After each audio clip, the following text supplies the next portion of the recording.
¿Cómo están ustedes? Muy buenas noches, bienvenidos a Estado Nacional, cuando son las 22:21, transmisión conjunta entre TVN y todas sus plataformas y Radio Duna. De inmediato le damos la bienvenida a nuestros invitados de esta noche. Tendremos 3 paneles con distintos formatos, hay muchísimos temas y de inmediato presentamos a José Antonio Veragallo, exministro, exdiputado, exsenador, exembajador. No digas tanto ex.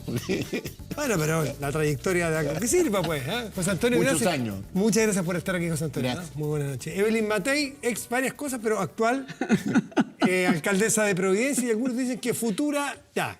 Evelyn Matei, muy buenas noches, ¿cómo está usted? Muy bien, un gusto estar aquí con ustedes. Muchas ¿Futura gracias. algo? Bueno, futura muchas cosas, pero... Me dicen que un futura presidente de la República, sí. Ay, muy bien. Y bueno, está Daniel Mansuy, académico de la Universidad de los Andes y investigador del IES. Muchísimas gracias, Daniel, por estar aquí y columnista del Diario Mercurio. Muchas gracias por la invitación. Agregaría solamente que José Antonio Veragallo también es traductor de Maquiavelo, lo que es una cosa muy importante recientemente. Y él es comentarista. Ah, ¿En muy serio? bien, muy bien, muy bien. Hoy de eso no podemos hablar porque hay otros temas en la agenda que... Más urgentes. Un poco más urgentes, claro, pero nos podemos quedar después. La semana política, la encrucijada en que está el presidente o no sé si comparten ese principio. Algunos dicen que el gobierno se terminó, otros dicen que el presidente tiene que hacer algo para dar vuelta y para cambiar el eje de lo que está sucediendo y tomar la agenda si es que queda espacio para que eso suceda. José Antonio, ¿qué te parece a ti la semana política y sobre todo el oficialismo en que está? A ver, yo entiendo que este gobierno entró con un programa más o menos claro y con una cierta idea y un eslogan que eran tiempos mejores. Y le tocó la mala suerte, porque son cosas así que pasan en la política, imprevisto, del estallido social y después esta pandemia. Y eso cambió completamente la agenda, cambió los problemas, las prioridades de la gente. Y al presidente le ha costado adecuarse, le ha costado cambiar el switch, que no es fácil, ¿eh? No es fácil para nadie. Son 2 golpes fuertes. Por eso digo, no es fácil para nadie, pero es indispensable. Entonces, espero yo que con su mensaje ahora, que va a dar cuenta al Congreso pronto, Claro, el viernes. veremos si él ha hecho el cambio, digamos. No me refiero a cambios de personas, ¿eh? Me refiero a un cambio de enfoque, a volver a sintonizar con las necesidades de la gente, con la angustia que la gente está pasando, y señalar un camino que en parte ya está trazado hasta el final de su gobierno, porque tenemos el plebiscito, después tenemos elecciones, bastantes elecciones en abril, y después vamos a tener elección ya definitiva, digamos, parlamentaria y presidencial. Entonces lo que él tiene que preocuparse es cómo termina bien la pandemia, cómo reactiva la economía cuando se pueda y cómo organiza bien el proceso constituyente. Si hiciera esas 3 cosas, basta, digamos. ¿Qué más le va a pedir la gente? ¿Basta con eso, Evelyn Matei? Sí, basta con eso. No es poco, sí. Y que además no es poco, ¿no? En primer lugar, creo que el tema del plebiscito tiene que hacerse sin dramas. Uno siempre teme que justo antes del plebiscito pueda haber violencia, porque los sectores más extremos pueden tratar, ¿no es cierto? Eso es tan típico, que cuando hay momentos que son importantes en la vida de una ciudadanía que está tensionada, efectivamente los elementos más, recordemos Atocha en España, recordemos, bueno. Entonces, Dios quiera que eso no exista, pero si existe, también incluso puede dar una oportunidad para todos los sectores moderados de salir a repudiar aquello. Pero el tema, ¿no es cierto?, el plebiscito yo creo que es un tema muy importante, tiene que ser en octubre, tiene que ser con, ojalá, la mayor cantidad de personas que efectivamente salgan a votar. Y creo que además hay que desdramatizar los resultados, porque ya sea que gane la opción que sea, hay que hacer cambios importantes, ¿no es cierto?, en toda la forma en que... Porque tenemos hoy día distintos problemas, distintos temas que tenemos que abordar entre todos, ¿no es cierto? Y por lo tanto, tienen que haber cambios profundos. Yo creo que lo que veníamos haciendo ya se agotó. Creo que fue muy bueno. Fue muy bueno en el sentido de que efectivamente nos permitió salir de la pobreza, nos permitió dar pasos adelante, etcétera, pero hoy día los problemas son distintos. ¿Se agotó un poquito el modelo que teníamos de aquí atrás? O sea, yo creo que logró lo que se había propuesto y ahora, por lo tanto, tenemos que tener otras proposiciones porque los problemas son distintos. Yo no diría que se agotó, sino que en el fondo fue muy exitoso. Bueno, pero y por eso mismo... agotado porque cambio de tiempo. Claro, y es por modelo me refiero no solo económico, Sí. social, institucional, a eso me refiero. Hoy día la gente realmente pide mucho más equidad. Pero además el tema, ¿no es cierto?, de la reactivación económica va a ser clave. Ese es un punto que puede ser un punto fuerte del presidente. Y creo que efectivamente lo que más importa ahora es tratar de tener un poco más de amabilidad entre todos los sectores políticos. No vaya a ser que finalmente la gente también se canse de la política como una forma de resolver los conflictos. Daniel Mansuy, tú has sido de los más críticos de los intelectuales de la derecha en cuanto a la acción del gobierno en particular. ¿Le queda espacio, le queda músculo a este gobierno para encabezar o liderar algo de estos proyectos que José Antonio y Evelyn planteaban, por ejemplo? O sea, tiene un problema serio que naturalmente yo creo, o mi diagnóstico es que tiene un problema tan serio que requiere modificaciones estructurales. Y lo voy a explicar así, ¿no? En el régimen presidencial, tal como fue concebido desde el federalista en adelante, cuando un presidente no tiene un tercio en el Congreso, la puede pasar muy mal y le pueden cercenar sus facultades. Y eso institucionalmente yo creo que es muy delicado. Pasó en un aspecto puntual, pero uno podría pensar que si el gobierno no retoma fuerza, no vuelve a juntar a sus huestes, esto le puede volver a pasar con otros proyectos eventualmente populares, pero que sean más o menos contrarios a lo que el gobierno quiere. Y yo creo que eso es muy delicado. O sea, un presidente que no cuenta con un tercio del Congreso puede ser cercenado ya vía reformas constitucionales que hacen cosas que querían hacer las leyes o porque sus vetos no son respetados, ¿no? Y ahí el gobierno tiene sin duda un problema más o menos serio. Yo creo que hay un diagnóstico más o menos consensuado sobre eso, ¿no? El equipo que está actualmente... Reformas estructurales en un año y tanto que queda... ¿Qué se puede hacer? No, cuando yo digo estructural, digo en el diseño político que tiene el gobierno, Ya. que generalmente Sebastián Piñera se ha rodeado de gente que es personalmente muy cercana a él y que por tanto que responde a su confianza personal, pero le cuesta más armar equipos propiamente políticos. Yo te he leído decir eso, pero cuando esbozas esa idea, ¿en qué estás pensando en la práctica para que la gente entienda? En que hayan en torno a él políticos con trayectoria capaces de decirle que no, para decirlo muy simplemente, ¿no? Y que tengan la personalidad y la trayectoria política, que tengan el respaldo en su propio partido y que tengan el carácter, o sea, que sean pares, por decirlo así, ¿no? Que sean pares. Que sean pares. O sea, se asimila un poco la idea de las repúblicas parlamentarias. Yo tiendo a encontrarle mucha razón a Daniel en el sentido de que cuando una figura que es fuerte, y el presidente claramente es muy fuerte y es muy inteligente y además sabe mucho de muchas cosas, generalmente sabe más que sus propios ministros de la materia, o sea, porque es muy estudioso. Muy aplicado. Pero al final siempre las decisiones se toman mejor cuando hay personas que representan distintas ideas, que las ponen sobre la mesa, esa idea se debate, generalmente uno toma mejores decisiones. Pero cuando hay muchas personas que en realidad le tienen una lealtad personal o que tienen menor trayectoria, etcétera, entonces finalmente tiende a imponerse. A ti te tocó ser ministra de él, tú tienes la experiencia. ¿Es difícil decirle que no? ¿Es difícil discutirle? No es difícil decirle que no y no es difícil discutirle, pero hay que atreverse. Y uno además tiene que decir, mire, hasta aquí llego y de aquí para adelante esto yo no se lo firmo, búsquese otra persona. ¿No es cierto? Ese tipo de cosas... Eso es muy importante. Claro. Que haya ministros que estén dispuestos, que si se pasa de un cierto límite, se van. Porque entonces cualquier presidente, no solo este, entiende. Entiende. Por ejemplo, yo sentí que había habido un tremendo cambio cuando entró París, el ministro de Salud. Pero él se atrevió a decirle, oiga, usted no puede salir a comprar no sé qué cosa. Y se lo dijo en público. Y claro, es una persona que ya tiene su trayectoria, que fue presidente del Colegio Médico, que le tocó, y por lo tanto tiene, ¿no es cierto?, un peso específico que no se va a amilanar. Y eso yo creo que es valioso siempre. No es con este presidente, es un valioso... O sea, la gente siempre tiende a pensar que si alguien piensa distinto que como yo pienso, es mi enemigo. Y lo que nosotros hemos visto, por lo menos en el Consejo y cuando estábamos en el Senado con José Antonio, es que generalmente cuando hay personas que piensan distinto, el debate se enriquece. Uno debiera darle la bienvenida. Yo agregaría que nuestra historia reciente nos da ejemplos de eso. Ricardo Lagos no era amigo personal de José Miguel Insulza, ni mucho menos, aquí José Antonio me podrá corregir, pero eran personalidades que chocaban a veces. Y Michelle Bachelet le tuvo que nombrar a Edmundo Pérez Lloma, que tampoco era de su círculo cercano, ni mucho menos. Ni mucha afinidad ideológica. Ni mucha afinidad. Y bueno, claro, eran dos personas, pero lo ayudaba y lo ordenaba políticamente, ¿no? Pero eso implica ceder poder. Sí, lo que eso es que el presidente naturalmente... el gobierno es un equipo.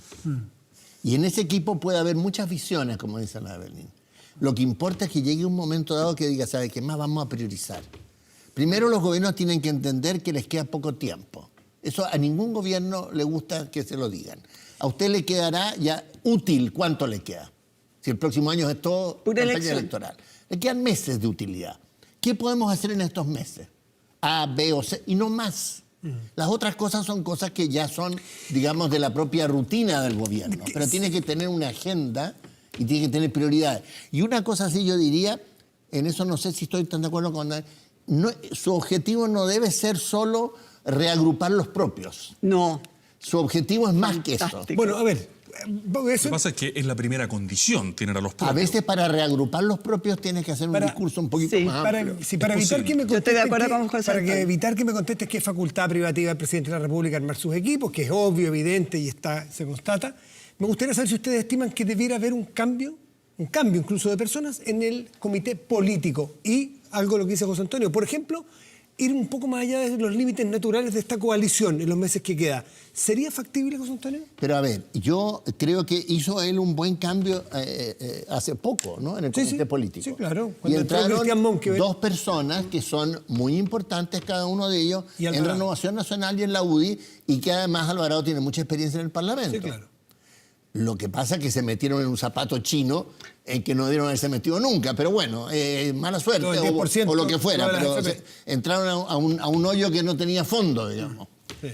Ahora, este mismo equipo puede remontar, pero lo que tiene que tener es una agenda clara que la entienda la mayor parte de los chilenos y que la entienda también la oposición.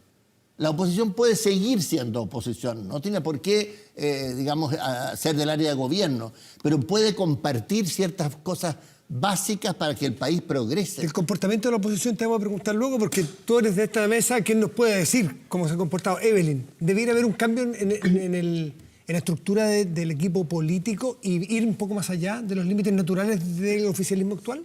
A ver, yo creo que lo que se requiere es mucha conversación. Conversación, y tiene que estar el que pueda conversar. Pero también a mí me llama la atención que siempre cuando hay algún problema todo el mundo empieza a decir cambio de gabinete. Cuando un médico interviene y va a hacer una operación, primero pide varios exámenes, ¿no es cierto? Primero pide un diagnóstico. Y aquí no se ha hecho ese diagnóstico. ¿Por qué llegaron tarde con la ayuda a la clase media? ¿Fue porque efectivamente se demoraron mucho en discutirlo? ¿Fue porque alguien se metió? ¿Fue porque alguien estuvo poniendo trabas? ¿O fue porque en realidad es muy lento el aparataje? Pero es evidente. ¿Perdón? ¿O el diseño es complicado? El diseño es complicado, pero el diseño era muy complicado. Además, esto de que era un crédito, pero que en realidad no era un crédito. ¿Para qué le pusieron que era un crédito? Claro. Si al final era un regalo. Obvio. Pero nada, entonces... Si uno no tiene primero un diagnóstico de qué fue lo que falló, quiénes fueron los que fallaron, quiénes están con una mentalidad de trabar o de mezquindar, etcétera, ¿qué sentido tiene que cambiar caras? Porque si ese mecanismo sigue funcionando de la misma manera, bueno, van a tener que volver a cambiar las caras en un mes más, ¿no? Entonces, yo tiendo a encontrar mucha razón a José Antonio. Monkeberg tiene trayectoria, Alvarado también, pueden conversar. El tema es, ¿les están dando suficiente espacio para conversar? Blumel es un hombre encantador, se puede llevar con mucha gente, Briones también. Entonces, uno dice, bueno, a ver, ¿son ellos los que están fallando o es que no les han dado el espacio suficiente? ¿No les han dado la autonomía? No lo sé. ¿Perdón? ¿Quién puede decir el presidente? Bueno, el presidente, el segundo piso, yo tampoco tengo por qué aquí estar, no conozco, yo estoy en la municipalidad. Yo lo único que digo es... Cuidado, que de repente uno cambia todo y no cambia nada. Se habla ¿no es poco del cierto? segundo Y piso, ¿ah? Se habla poco y... o sea, se no habla poco se del habla poco segundo piso públicamente. y Ahora yo tengo la más. Ahora se ha empezado a hablar Ahora se ha más. empezado a hablar más, ahora se ha empezado a hablar más, pero efectivamente, Es que si uno no las- tiene un buen diagnóstico, uno no puede dar cuál es la mejor receta. ¿no? Y yo siento que ese diagnóstico, yo por lo menos no lo tengo claro. Sin duda que el cambio de nombres por cambio de nombres no tiene ningún sentido. Estamos muy de acuerdo, digamos, pero hay que recordar que este gabinete, o parte importante de este gabinete fue nombrado en circunstancias un poco especiales, que todos sabemos cómo ocurrió eso, ¿no? Sobre el diagnóstico, eso es interesante preguntárselo, ¿por qué el gobierno llegó tarde, o al menos quedó la impresión generalizada y total de que llegó tarde? Y claro, uno puede pensar de que... Tarde y mezquino. Tarde y mezquino. Tarde y mal, dice la oposición. No Tarde y necesito mal. decirlo yo. Bueno, lo dice The Economist. Pero uno puede pensar que ahí tenemos un problema, o la derecha en general tiene un problema, porque tiene un dogma muy arraigado que es la focalización, ¿no?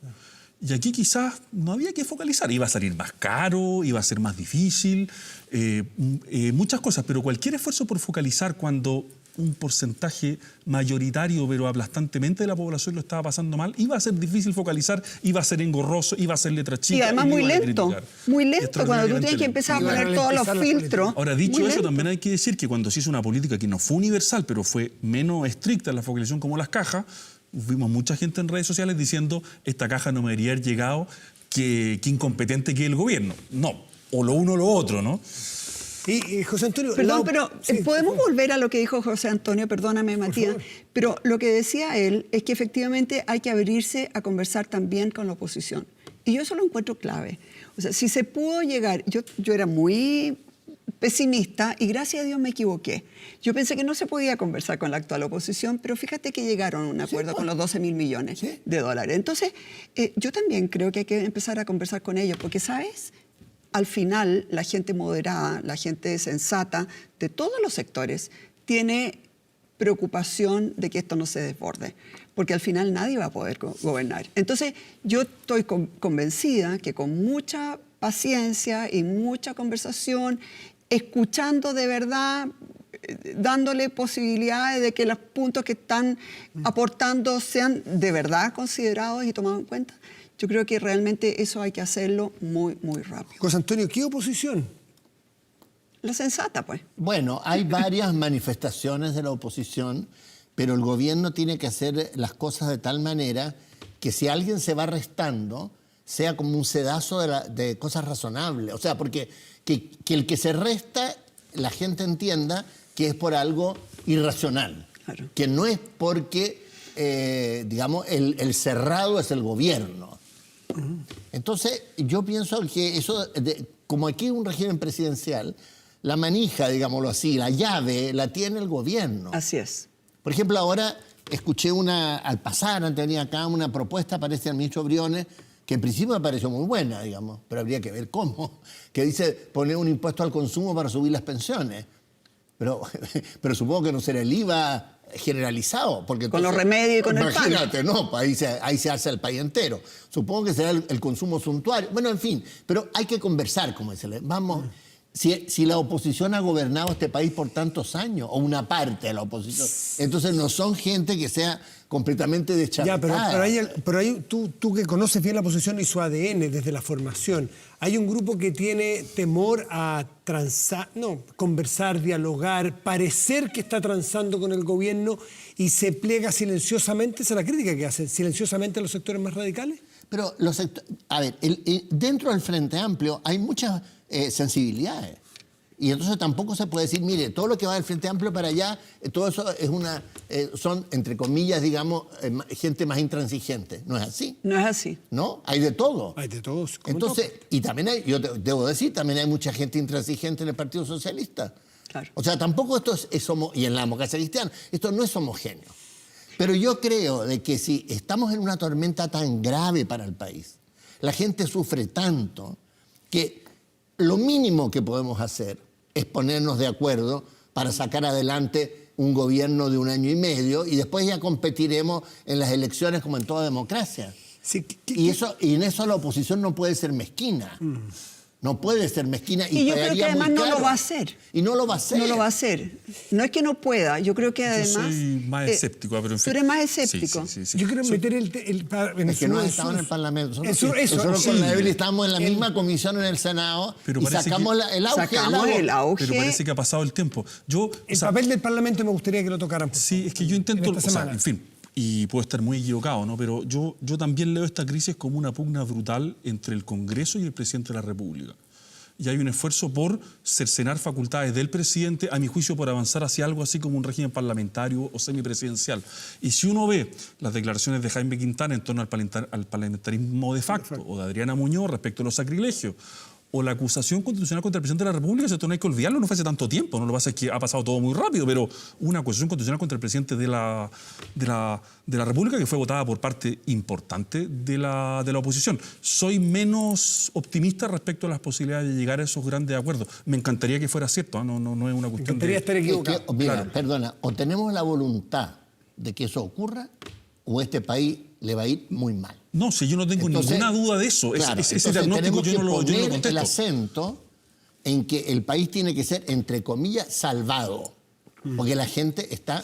Estamos como en el medio de una tormenta en el desierto, desde el punto de vista sanitario, desde el punto de vista de la desocupación de la gente, de la angustia de las personas encerradas en sus casas, de que si uno sale no se sabe si va a contagiar. O sea, dejemos, oye, de pequeñas cosas. Ustedes dos que fueron parlamentarios, diputados y senadores, perdón, Daniel. Sí, yo estoy de acuerdo, pero fíjese que cuando Ricardo Lagos Weber propone que el retiro de AFP pague impuestos, lo que a mí me parece una evidencia total, digamos, para que la gente de mayor Sí, recursos pero ya era muy se va a hacer tarde. una pasada en torno a la AFP.